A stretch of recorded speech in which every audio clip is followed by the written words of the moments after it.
I am thrilled to welcome Anthony Romero to CBST tonight as part of our Pride Shabbat celebration. Anthony is the first openly gay, the first Latinx executive director of the American Civil Liberties Union, the ACLU. The ACLU was founded in the early 1920s, not long after the ADL and the NAACP started. And with those two august organizations, the ACLU created a landscape to defend every American's rights as defined by the Constitution. The ACLU was founded largely in response to the Palmer raids of 1919 and 1920, then directed against left-wing and suspicious Americans, according to the government at that time, and they were often deported. The ACLU launched its first activities in order to protect people who are most vulnerable and to make sure the rights of every American is protected. While the NAACP was founded largely to protect the rights of Black Americans, and the ADL largely to protect the right of Jewish Americans, the ACLU was founded to protect the right of every single American. They are nonpartisan, and as such, they don't align with any political position other than defending the rights of every American under our Constitution. And in fact, the ACLU appears before the Supreme Court more than any other private organization, seconded only to the DOJ itself. Anthony Romero took the helm of the ACLU in 2001 at a very serious time for this country. And he has guided this very important organization through these many years, including the years following the 2016 election, when we've experienced an assault on our democracy like perhaps never before. He has built this organization, which has its roots in protecting immigrants and politically unpopular positions. The ACLU has protected Japanese during the World War II moments and the attacks on the rights of Japanese Americans. And in these days, the ACLU has been at the leadership of protecting the democracy that we all so dearly care for. Recently, the ACLU, under Anthony Romero's leadership, has made it clear that protecting and bringing together the rights of children ripped apart from parents at our border will be a priority of this current administration. I'm delighted to welcome Anthony Romero at this moment in the life of our country, in this moment of the life of the LGBT liberation movement, to talk in more greater detail about where our rights are, what the future will hold for us, and how we can best be part of protecting the rights of all. Thank you. And now I'd like to invite Anthony Romero to join us. It's wonderful to have you with us, Anthony. Tonight, we at CBST are celebrating our Pride Shabbat. We have been doing this now since 1973, the Friday night of the big weekend of when the events at Stonewall actually took place. And by the way, we know that those events took place on a Friday night. We like to say everybody went to services first, and then to Stonewall. And then in the middle of the night, the events would happen. We're not so sure about that, but we like to believe people were I'm sure that was the case. Inspired to go to Stonewall. I'm sure that was the case. So we're thrilled to have you with us tonight, and you're certainly one of the heroes for so many of us in our community. Before we get into some of the substance of the issues, I'd love to hear a little bit about you, and what does it mean to you as a openly gay man, and as a man born to Puerto Rican immigrants, to be at the head of this remarkable American institution, the ACLU? I am blessed. I am blessed. But I want to also say I'm blessed to be in your company. I'm blessed to be back at the congregation.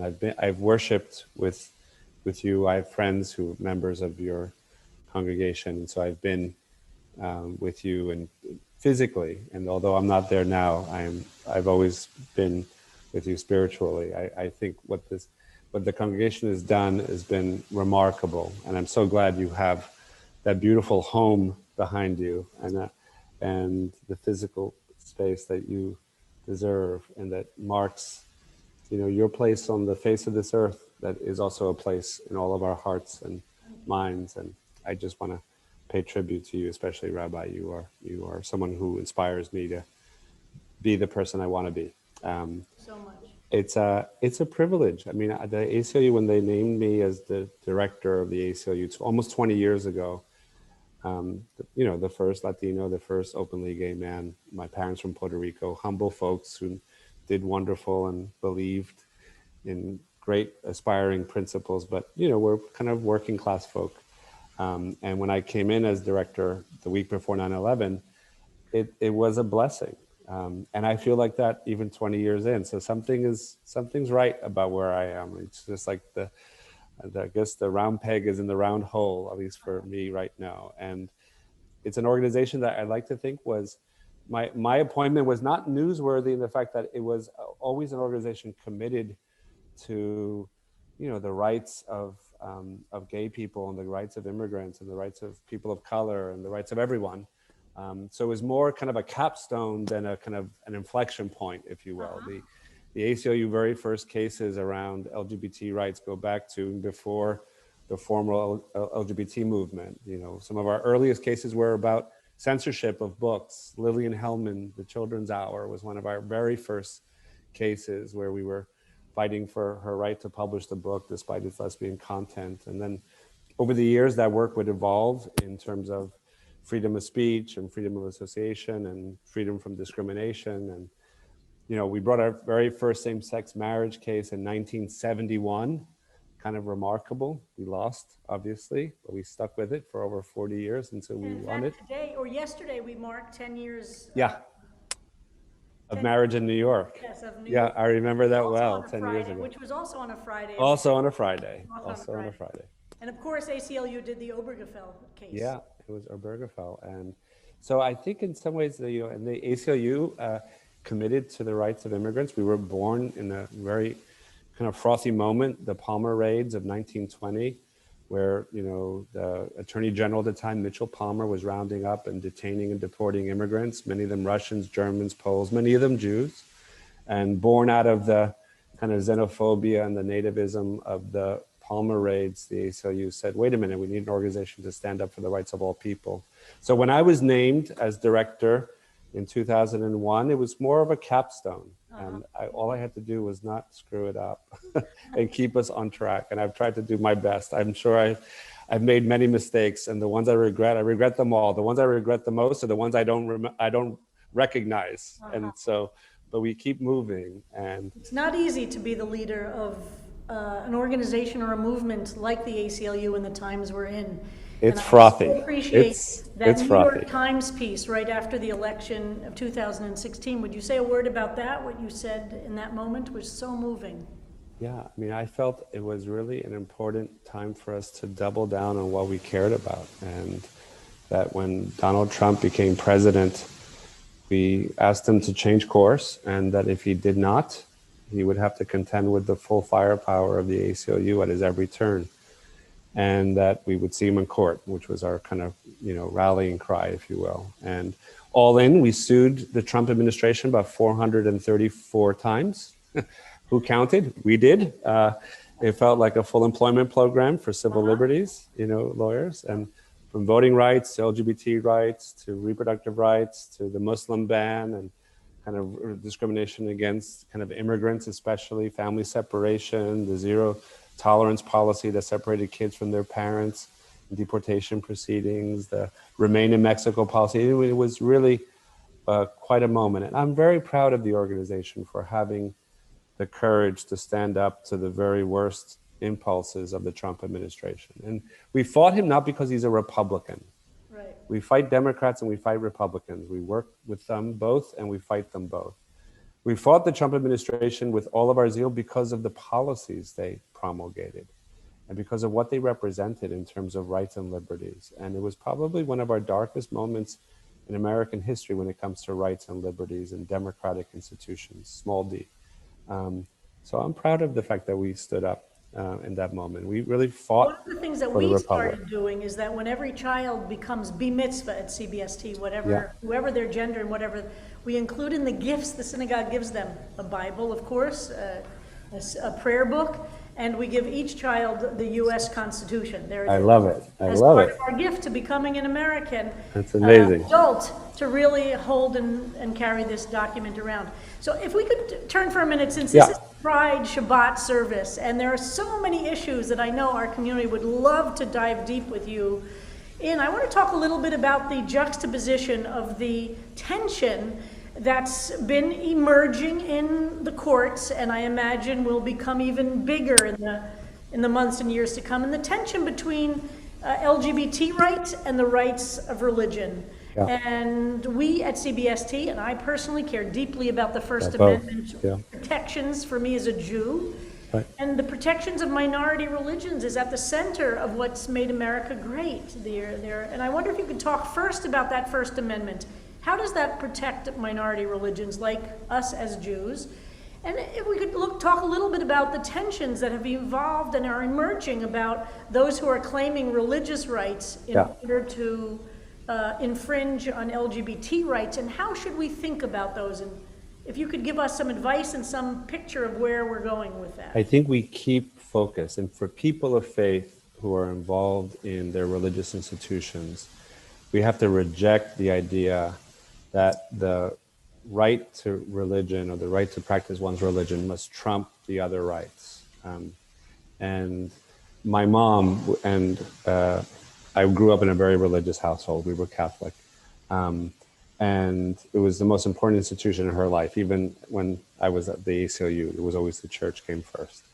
And I think it's really important that we kind of defend the ability for people to practice their religion. And so in the First Amendment, I don't want to get too wonky, there are two clauses that are really critical. The free exercise of religion. That everybody knows this in the world. The free exercise of religion, the right to practice your religion, worship your God or no God at all. The free exercise clause. It's what created this country. And then also the kind of non-establishment clause, the idea that government will not promulgate a state religion. And those two really go hand in glove, because if you promulgate a state religion, like in many places in Latin America where I've spent some time and traveled and know from my own heritage, it gets really complicated real quick if the state is promulgating a religion. And I think keeping both in our mind's eye is critically important. And the clash that's setting up now is this question about the freedom of religion and LGBT rights, whether or not in a secular society, religions can be asked, or religious institutions can be asked to adhere to non-discrimination laws. And, our opponents, who are the religious right, the kind of ideologues, many of them not terribly religious, just anti-gay or anti-woman or anti-choice. And they dress it up in a lot of religious clothing, which is why it's really important for religious leaders like you, Rabbi, to speak the truth and call them out on it. Religion. There is not one, and that's what I've argued even before there was legal rights for same-sex couples or rights for gay people. I'm a religious person. My religion says as a rabbi I can marry gay people. Exactly. It's freedom of religion. Anyway, go ahead. Sorry. And and the case that was just decided last week in the Supreme Court, which is the second one in the last couple of years. The first one, of course, was the Masterpiece Cake Shop case, the right, whether or not the two gay men would have a right to get a wedding cake at a homophobic baker's bakery.